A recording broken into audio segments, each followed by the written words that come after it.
Hello. Today I want to enter into the dangerous game of drawing historical comparisons, parallels. I've been inspired to do that by two things. The first is, in my books, the very good news of Elon Musk's determination and indeed the actual acceptance of his bid to take over Twitter on the one hand, and on the other, a very remarkable article which I have just read in the monthly The Atlantic with an article by a man called Jonathan Haidt, H-A-I-D-T, who is a psychologist and New York pundit. It's very remarkable. One of, I think, the most interesting things that I've read in recent months, if not indeed in recent years. And it's inspired me to think of a comparison between the Reformation and the current moral Reformation, because it is no less of woke. We talk, many of us talk, about woke as having all sorts of religious aspects, quasi-religious aspects. We talk of it as a pseudo-religion with its tightly enforced dogma, its insistence on particular forms and formulae of speech, its persecution of heretics, its burning at the stake. Of course, that's what they would actually like to do to you with the Twitter storm. I know, I've been the subject of one of them. But what I want to do is to investigate, are there real parallels between the actual historical circumstance, the interplay of events of the Reformation itself, and this moral revolution which we call woke. Now, it's a very dangerous game, as I said at the beginning, drawing parallels, seeing effectively the repetition of historical events. It never fully happens, of course. But we like to find patterns. The most famous example, of course, is Karl Marx in his wonderful essay on Louis Napoleon, the 18th Brumaire of Louis Napoleon, making the comparison between the great Napoleon, Napoleon I, who rose out of the ruins of the French Revolution, and the little Napoleon, his nephew Napoleon III, who slithers to power amidst the wreckage of the 1848 revolution in France and becomes first Prince Président, whereas but France could have a Prince President. I suppose it's got one really in Macron at the moment, doesn't it? And then he transmutes from Prince Président into the Emperor of the French, Napoleon III. And the famous phrase that Marx uses, who could be a very good writer when he wants, the famous phrase that he uses is that history happens twice, the first time as tragedy, the second as farce. First Napoleon I, then Napoleon III. And then there are all sorts of variants on the formula. History doesn't repeat itself, but it rhymes. Now, I think the area of political history, despite the fact that that's exactly what Marx is talking about, is the one where exact parallels or even close parallels are least likely, because everything depends on circumstance and on personality. But if we look at broader things like trying to do now between the great religious movement of the early 16th century that we call the Reformation and the new moral Reformation, as I said, however much you dislike it, it is exactly that of the early 21st century. Okay, they're separated by 500 years, but the parallels strike me ever more strongly. So let's then begin by talking about that Reformation, the beginning of that Reformation at the beginning of the 16th century. It's, of course, associated supremely with one man, Martin Luther, and his extraordinary act in 1517 of posting his 95 theses on the doors of the church, the university church in Wittenberg, in what's now Eastern Germany, then was the electorate of Saxony. Now, I have been to Wittenberg. Do not bother. It is still the dreary town in the dreary plains in the east of Germany. It was very much the same then, and yet suddenly this place on the edge of Europe becomes the intellectual center of the world. Saxony was a minor electorate at this point. Similarly, Wittenberg, well, it was a university, but it was a completely newly founded university, founded by the Elector Frederick the Wise of Saxony. And Luther was a profoundly obscure university don, an Augustinian canon, newly made professor of divinity in the university. Now, how do events on the absolute margins of Europe set Europe, the world, ablaze? It is, I suppose, the sudden extraordinary prominence of the University of Wittenberg and of Luther himself.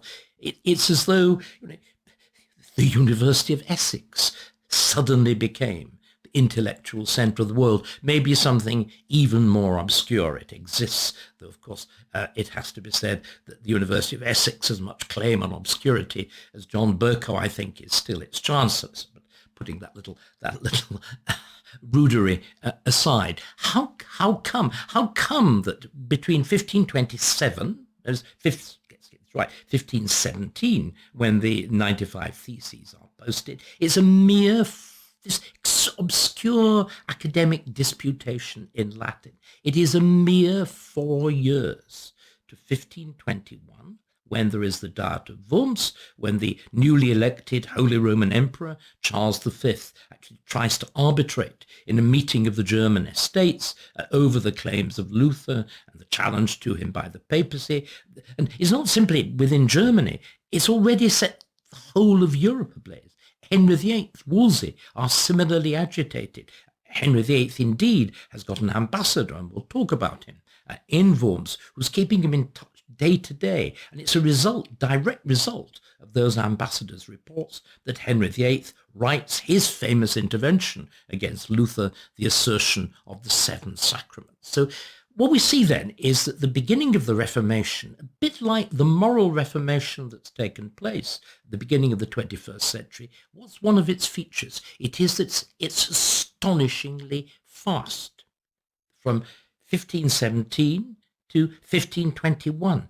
It's a mere 4 years, and the world explodes. Now, how do we begin to understand it? And what will be the parallels that we will draw with the early 21st century moral reformation? Well, one of them, as I've said, is speed. But let's now go to the hint that I've just dropped now, that we have an extremely clever observer in the English ambassador to the Holy Roman Emperor Charles V, who goes with him to the Diet of Worms, but unfortunately leaves just before Luther arrives, but explains in great detail to Henry what he thought was happening in Germany. Now, who is the ambassador? Well, the ambassador is, at this point, a youngish man called Cuthbert Tunstall. He's a leading intellectual, as you can tell from that name, Cuthbert Tunstall. He comes from the north, the other side of the north from me. I come from the northwest. He comes from the northeast. He comes from Durham.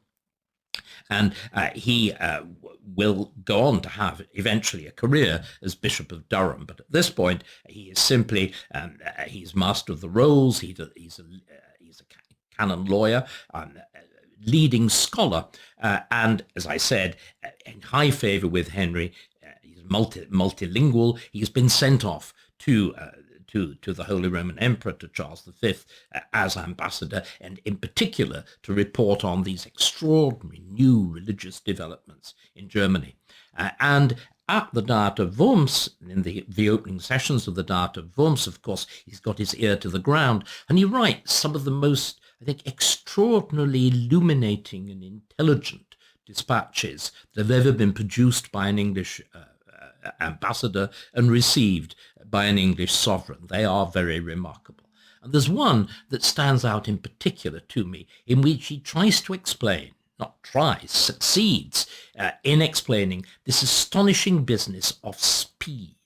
How had things got out of hand so quickly? And he focuses on two things. He focuses first on the big shift in what Luther had done. The shift was a double one. When the dispute began in 1517, the 95 Theses, criticizing the papal doctrine of indulgences. This is the notion that you can, what amounts to, buy your way to heaven. The Dominican Friar Tetzel was going around Germany at this point selling indulgences to raise money for the rebuilding of St. Peter's. So a magnificent cause, yes, but hardly a holy one.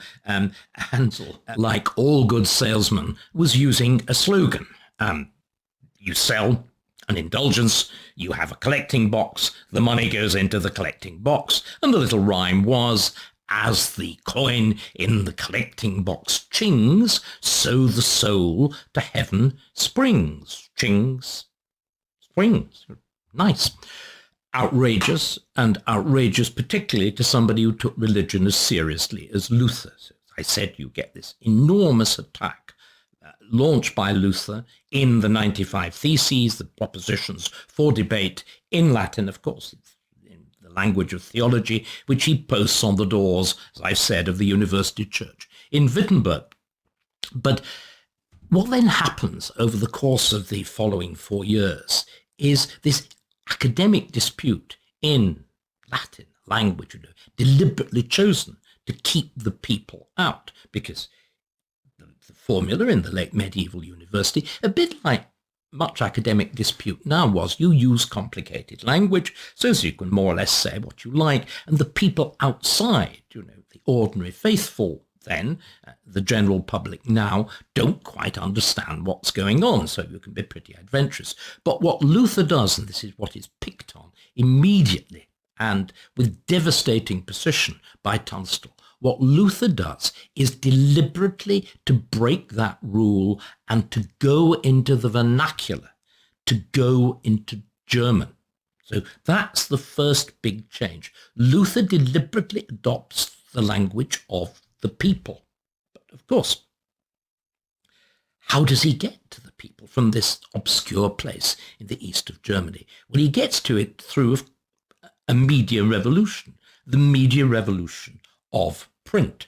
Print, again, had been invented in Germany, as it happens, by Gutenberg, about 50 years beforehand, in the late 15th century. But printing up to this point is very much a minority thing. Yes, there are lots of books, but they tend to have pretty small print runs, and most of them are quite luxurious and quite expensive products. It's Luther's use of printing that turns it into a genuine mass medium. But how on earth was it available for Luther to use in the first place? Well, it is because, again, we've talked about Frederick the Wise of Saxony and his setting up the university in Wittenberg. Well, old Frederick the Wise, in many ways, I think, lived up to his name, because he not only founds the University of Wittenberg, he gives it two features of what we could call a media revolution. Well, one media revolution, as I've said, and it is this great transformative one of the invention of print, print with movable type. So he gives the university a printing press, this latest technological device. He also gives it something else. There's another remarkable revolution, media revolution going on, again, of which one of the centers is Germany, and that is what we call representational art, the art of the Renaissance, in which there was a serious attempt at rendering the visible world in two dimensions, and indeed rendering the three dimensions in two by the art of perspective.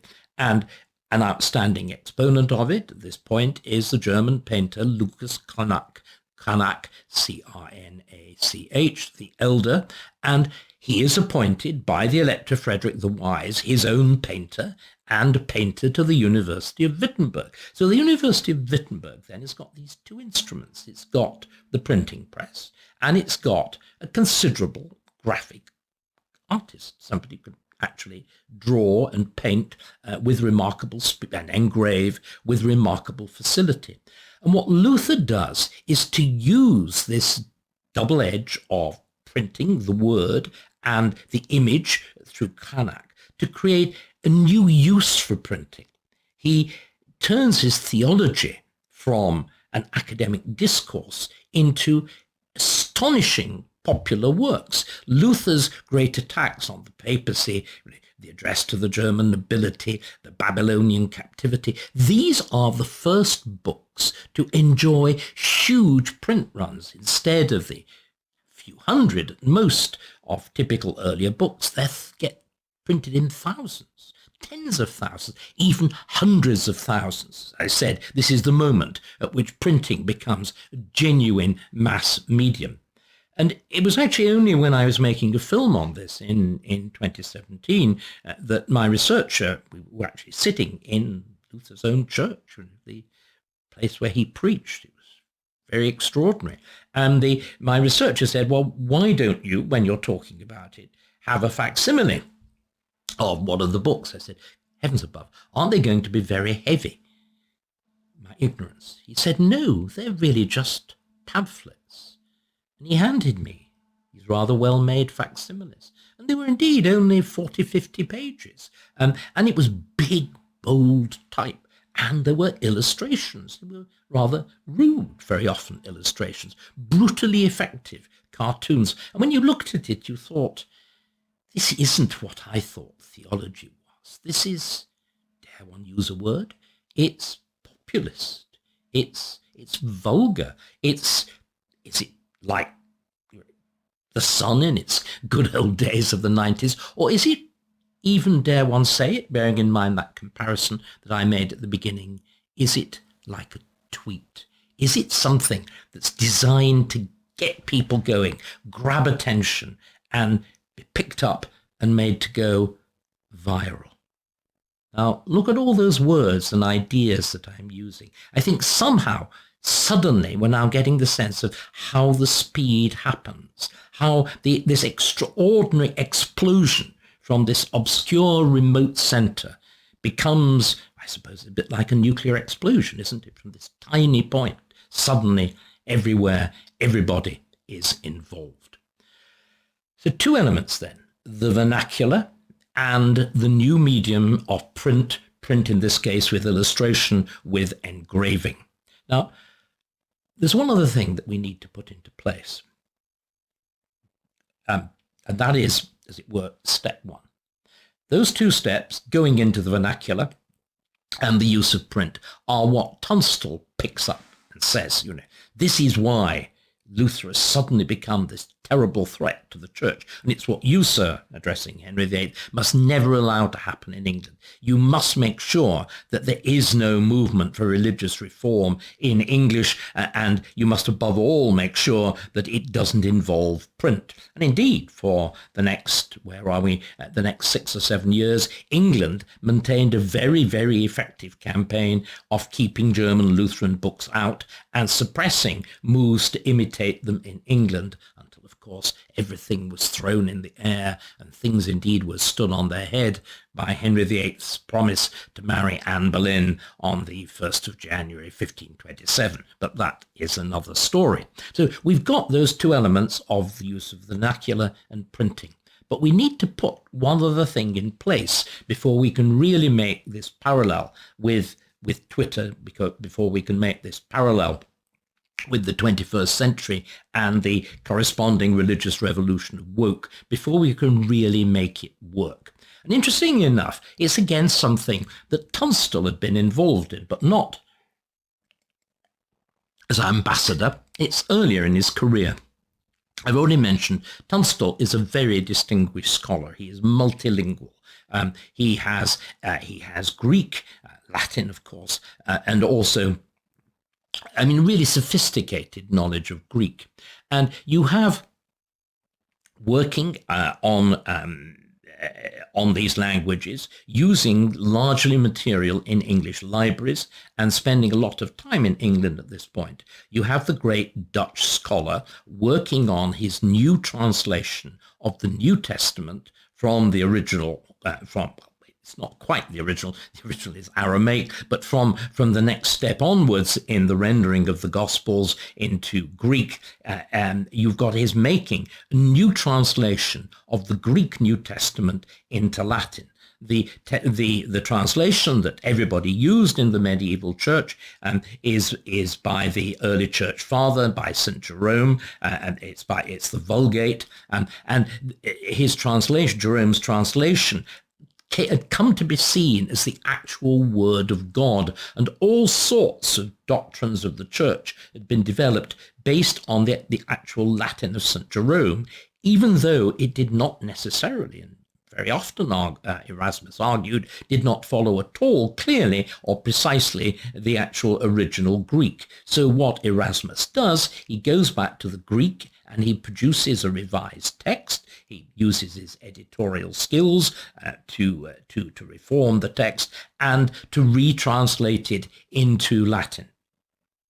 Interestingly enough, the man who did most to help him in this task, at least in its latter stages in the actual preparation of the edition of the New Testament, was Cuthbert Tunstall himself, as a great linguistic scholar. And the result is, only the year, again, the speed of all this, it's only the year before Luther. Luther, as I said, 1517, the 95 Theses. It is the Greek New Testament, the revived Greek into Latin New Testament of Erasmus, is published in 1516, the year before. Now, Erasmus gives it a very interesting title. He calls it the Novum Instrumentum, the new instrument. In other words, he sees it as a new intellectual, to use a word that's got a lot of current resonance, critical tool. What is the critical theory? Again, using a term that has a lot of reference in woke, critical race theory and critical theory of gender, all of this stuff.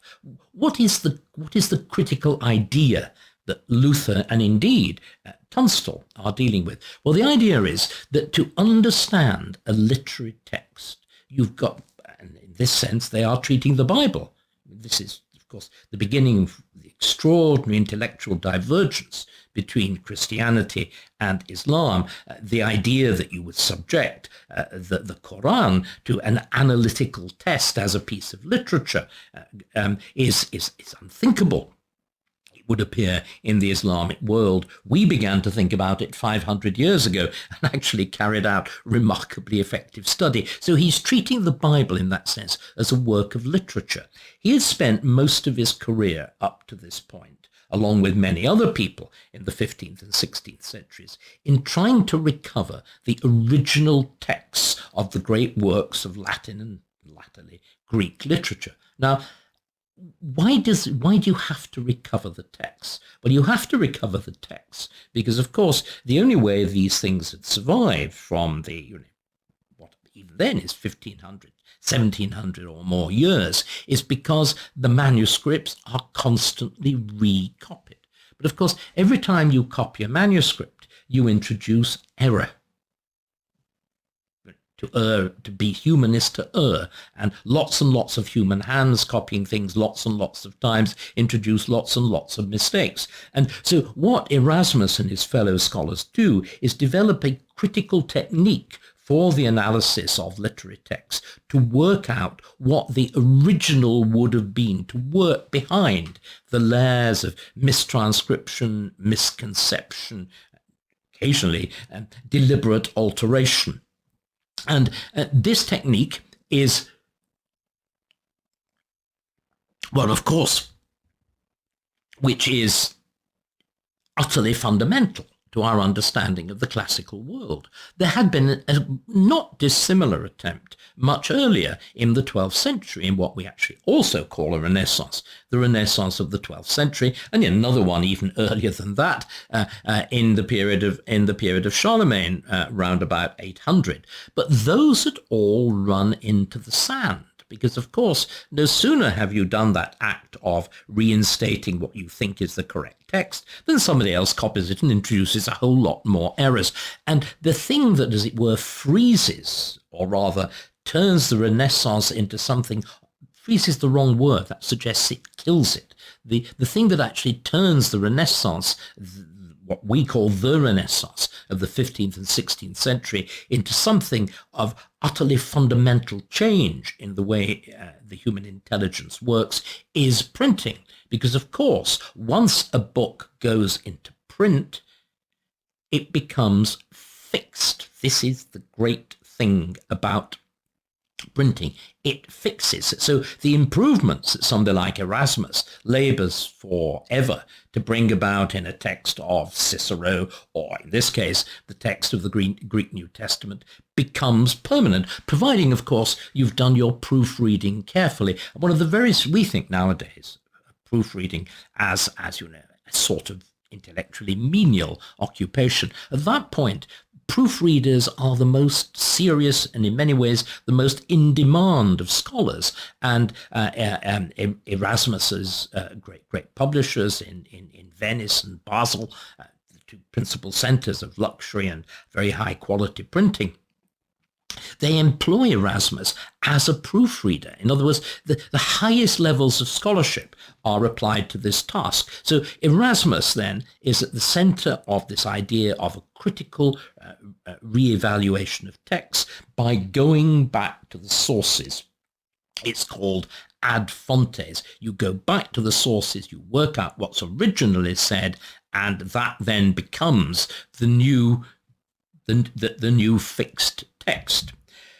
Of course, this has absolutely fundamental consequences when you do it with the Bible, or with the word of God, the word of Jesus, as it is preserved by his disciples. Because what you're doing is you're saying, I have now re-established what Jesus actually said, what he was actually preaching. You have used a literary technique to give a new voice to the founder of your religion. That's exactly what happens. So you can see that when Erasmus calls his retranslation, his new text and its retranslation into Latin, when he calls it the Novum Instrumentum, he realizes exactly what sort of effect it's going to have. It's like a lever, it's like an Archimedean lever, it's a new instrument to change what had become the old world of the church.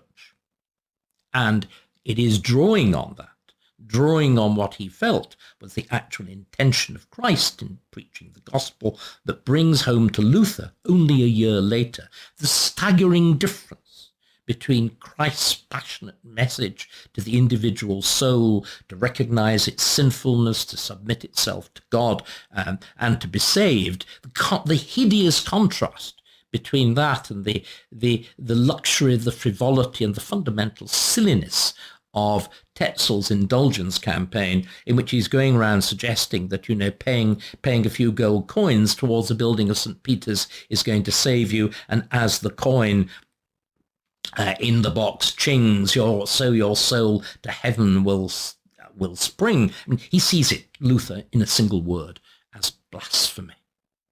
So let's put all these elements together, all of these elements that we now see as the basis of that 4-year revolution between 1517, maybe we're better at in 1516, that 5-year revolution between 1516, let's just take the stages through, that's to say, between the New Testament, the Novum Instrumentum in 1516, the 95 Theses in 1517, and then this extraordinary spate of revolutionary works that Luther produces, these things, as I said, that look and feel like a combination between the sun in its heyday and, a modern big-hitting tweeter, and using printing and using illustration and so on. So all of those things going through and culminating in this religio-political explosion of 1521 at the Diet of Worms, and of course the famous scene, which unfortunately Tunstall wasn't there to report to Henry VIII because he'd been summoned back to England, as I said before then, when Luther famously says, "Here I stand, I can do no other." So let's take that sequence of events now and try to pull out what are the parallels with what's gone on with what I was describing as the parallel revolution of woke and its relationship to Twitter. So let's try and pull those various elements out. Well, the first is, and the first it is indeed in point of time, is the Erasmus New Testament, this idea, the Novum Instrumentum, this idea of a critical theory. You have a new intellectual approach to knowledge.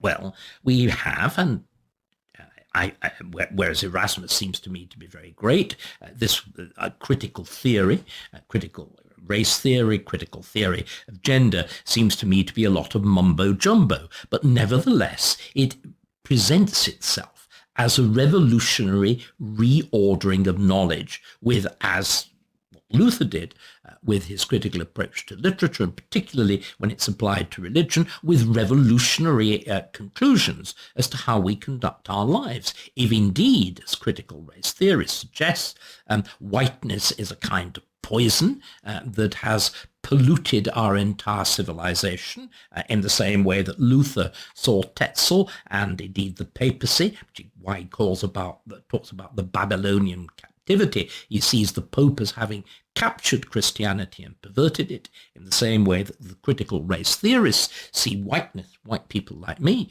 as having captured civilization and indeed humanity itself, and they need liberating from it in the same way that the church, according to Luther, needed liberating from the Pope, from its Babylonian captivity under the Pope. So humanity, according to critical race theory, needs liberating from whiteness. Right. So the first step is then this intellectually radically new approach. Point one. Point two, we then have what I was emphasizing was given by the Elector Frederick the Wise to Wittenberg.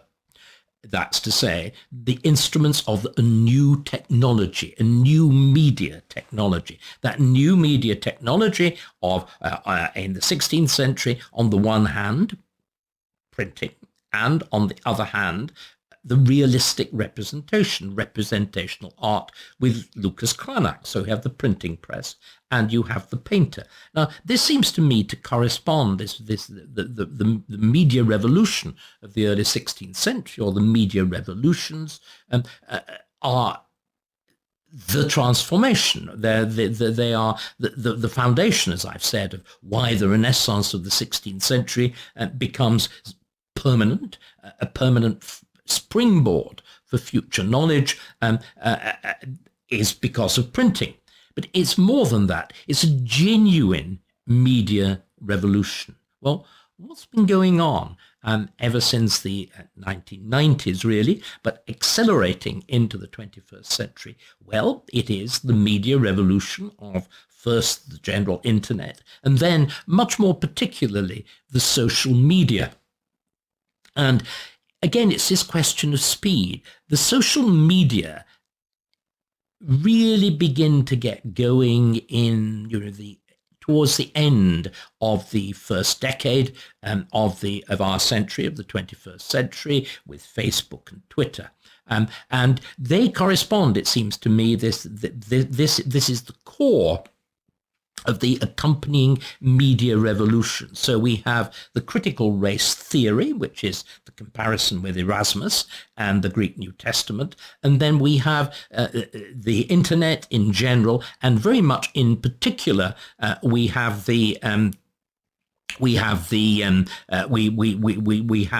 social media. We have Facebook and we have Twitter getting going in the 2008-9 round at that point. Media, critical theory. But what is the equivalent of the use of the vernacular? Well, the use of the vernacular, Luther's use of the vernacular, Luther's use of German rather than Latin, in the same way that the followers of Luther in France use French, and in English, and in England they use English. They use a vernacular, the language of the people. What's the equivalent?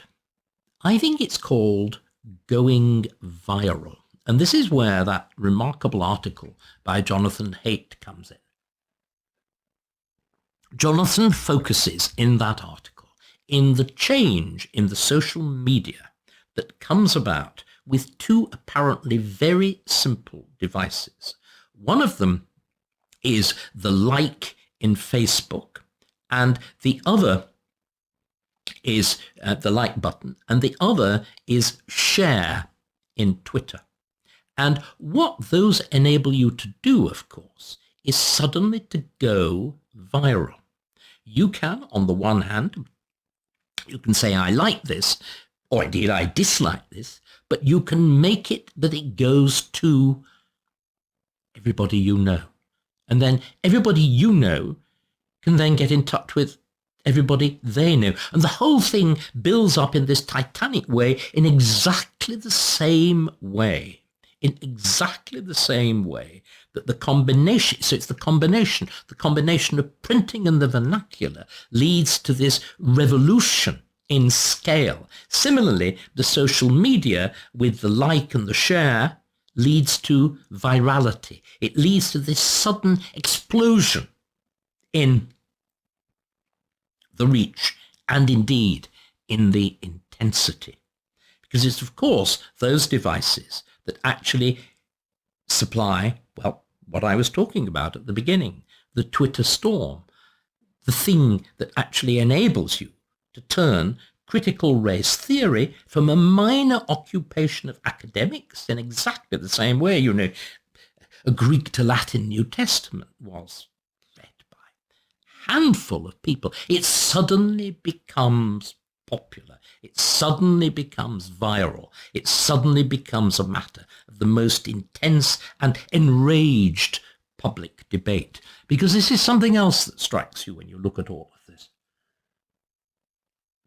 I may already made the comparison of Luther to a tabloid paper or to a tweet. They are not the realm of reason, are they?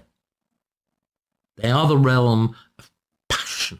They are the realm of hatred or of love, but especially because hate is, I think, a much stronger passion generally than love. Love tends to be for a handful of people. Hate, well, you can spread hate around. And what is striking, isn't it, about Luther is, although in many ways he is wonderful, he's one of those who I think does most to grasp the nature of the human soul, its sense of sinfulness, its longing for something better. But at the same time, there's an element of the most infinite coarseness and brutality and savagery linked with very modern things like extreme anti-Semitism and so on.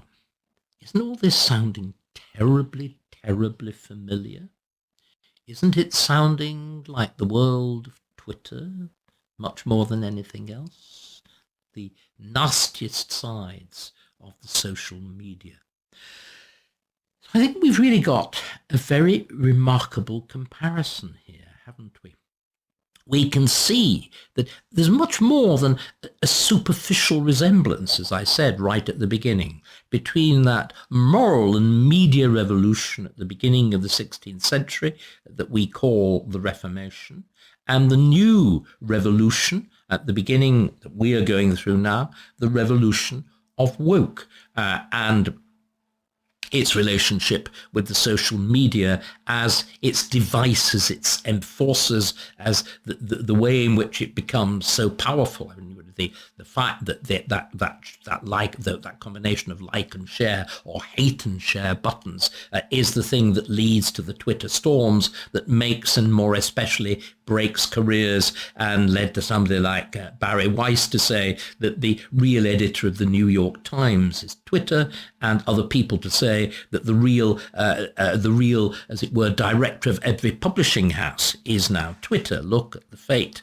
of anybody, like the unfortunate Kate Clancy. I've already done a video which deals in aspects of her fate and the disgraceful way in which it was all treated by the Society of Authors, and the way in which now Twitter has become, as it were, the director or the publishing director of every publishing house on both sides of the Atlantic, with a handful of very honourable exceptions. So I think we're now at the heart of an extraordinarily illuminating parallel. And of course, again, the violence of the two things. I mean, the Reformation itself very quickly turned to literal violence, to the violence of social uprising and of overt religious war. We are seeing, of course, a corresponding political storm.